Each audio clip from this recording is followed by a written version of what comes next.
आज का वीडियो सबसे अलग है। भाग्य में जितना होता है उसे उतना ही मिलता है। दोस्तों, आप सब जानते हैं कि हमारे भाग्य में जो भी लिखा होता है वही हमें मिलता है। हम सभी जानते हैं कि भाग्य से ज्यादा ना किसी को मिला है और ना ही किसी को मिलेगा।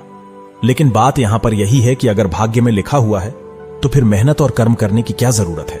यही है कि मेहनत और कर्म करना ही हमारे भाग्य में लिखा हुआ है और उसी के अनुसार हमें परिणाम मिलते हैं। उसी के अनुसार हमारी जिंदगी चल रही होती है। हम देखते हैं कि कुछ लोग ऐसे होते हैं जिनको बिना मेहनत के ही सफलता मिल जाती है और कुछ ऐसे भी लोग होते हैं जो रात दिन कड़ी मेहनत करने के बाद भी सफलता हासिल नहीं होती है। अगर होती भी है तो वह थोड़ी टाइम होती है। यह सब भाग्य का ही खेल है। हम सब लोग यह सोचते हैं कि जो मेहनत नहीं करेगा उसे कुछ नहीं मिलेगा। भाग्य के इस परिणाम को समझना बहुत ही मुश्किल है। बस हम इतना समझ लें कि जो हम करते हैं उसके बारे में यह पता कर ले कि मैं सही कर रहा हूं या गलत, और जैसा हम करेंगे वैसा ही हमें परिणाम भी मिलेगा। अब आता है इस कहानी का दूसरा भाग आता है। आप इसे ध्यानपूर्वक सुनना, हो सके तो ईयरफोन लगाकर सुनो। दोस्तों, आज इस मोटिवेशनल कहानी के जरिए आप समझेंगे कि किस तरह हमारे भाग्य का लिखा हमें कैसे मिलता है और साथ ही दूसरों के भाग्य में लिखा भी हमारे लिए कितना फायदेमंद होता है। दोस्तों, इस भाग्य की कहानी के जरिए आप कई सारी बातों को जानें और वो सभी बातें कहीं ना कहीं आपकी जिंदगी और माइंड में एक पॉजिटिव असर डालेगी। इस मोटिवेशन कहानी को एक बार आप जरूर सुनें और समझें कि किस तरह भाग्य का खेल हमारी जिंदगी को आगे बढ़ाता है। भाग्य का खेल एक समय पहले की बात है। एक गांव के मंदिर में एक पुजारी था। वो पुजारी अपना सारा समय मंदिर की सफाई, पूजा, कामकाज और मंदिर में आने जाने वालों के लिए पूजा करने में ही बिताता था। उसके परिवार में कोई नहीं था और वो अपना खाना पीना मंदिर में होने वाले चढ़ावे से ही गुजारा करता था। वह पुजारी व्यवहार का बहुत अच्छा था। उनके मन में पैसों के प्रति ज्यादा लालच नहीं था। मंदिर में जब भी ज्यादा चढ़ाव होता तो वह उन पैसों से दूसरे लोगों की मदद करता। वह बहुत ही दयालु और दूसरों की मदद करने में बहुत ही विश्वास रखता। पुजारी बहुत ही गरीब था। उसके मन में बार बार ये विचार आते थे कि मंदिर के चढ़ावे से थोड़ा बहुत बजट भी होता तो भविष्य के लिए अच्छा हो जाता। लेकिन वो मंदिर गांव का था तो वहां लोगों का आना जाना कम होता था।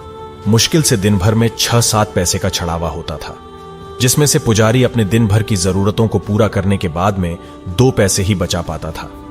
जब भी मंदिर में चढ़ाव ज्यादा होता तो पुजारी के पास कोई ना कोई व्यक्ति ऐसा आ जाता जिससे पैसों की जरूरत हो, और वह पुजारी भी किसी को मना नहीं करता।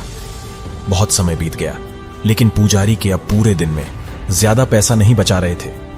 वे हमेशा ही भगवान से प्रार्थना करता कि हे ईश्वर, कुछ तो ऐसा करो कि मैं 2 पैसों से ज्यादा बचत कर पाऊं। भगवान से प्रार्थना करके पुजारी रोज की तरह अपने काम में लग जाता। कुछ समय बीतने के बाद पुजारी की शादी हो जाती है। घर में अब 2 लोग हो गए और खर्चा चलाने के लिए ज्यादा पैसों की जरूरत होने लगी।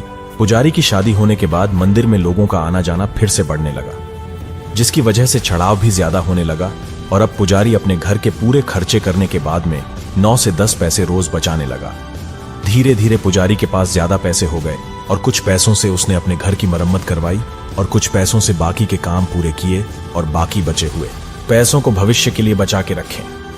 बहुत समय बाद पुजारी की एक संतान हुई और अब वो 2 से 3 हो गए। पुजारी की संतान होने के बाद अब पुजारी ने देखा कि वह अपनी दिन भर की जरूरतें पूरी करने के बाद भी पैसे बचा लेता है। धीरे धीरे बच्चा बड़ा हुआ और स्कूल जाने लगा।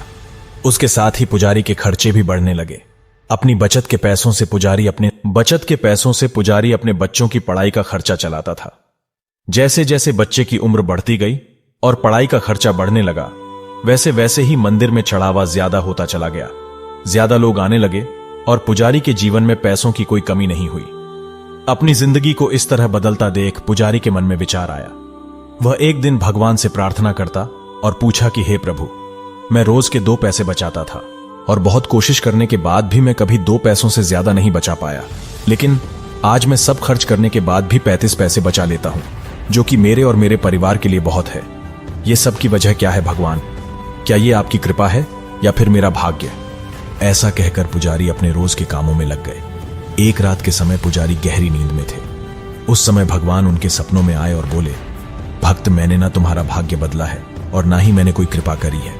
तुमने जिस दिन शादी करी और तुम्हारे घर जो स्त्री आई, उनके आने से तुम पैसे बचाने लगे, जिसमें 8 पैसे तुम्हारी पत्नी के भाग्य के थे, जिसकी वजह से तुम दोनों के पेट में खाने पीने और बाकी जरूरी कामों की पूर्ति होने लगी।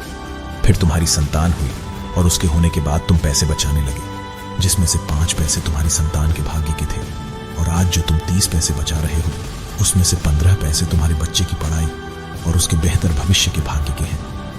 फिर भगवान ने कहा कि भक्त, तुम आज भी अपने भाग्य के 2 पैसे ही बचा रहे हो और आगे भी ऐसा ही करोगे। दोस्त, इस कहानी से आप कई बातें समझ गए होंगे और साथ ही आप यह भी समझ गए होंगे कि किस तरह हमारे भाग्य का लिखा हमें कैसे मिलता है, और साथ ही किस तरह दूसरों के भाग्य का लिखा भी हमारे को कैसे मिल जाता है। कहानी अच्छी लगी तो लाइक, शेयर, सब्सक्राइब जरूर करें। धन्यवाद।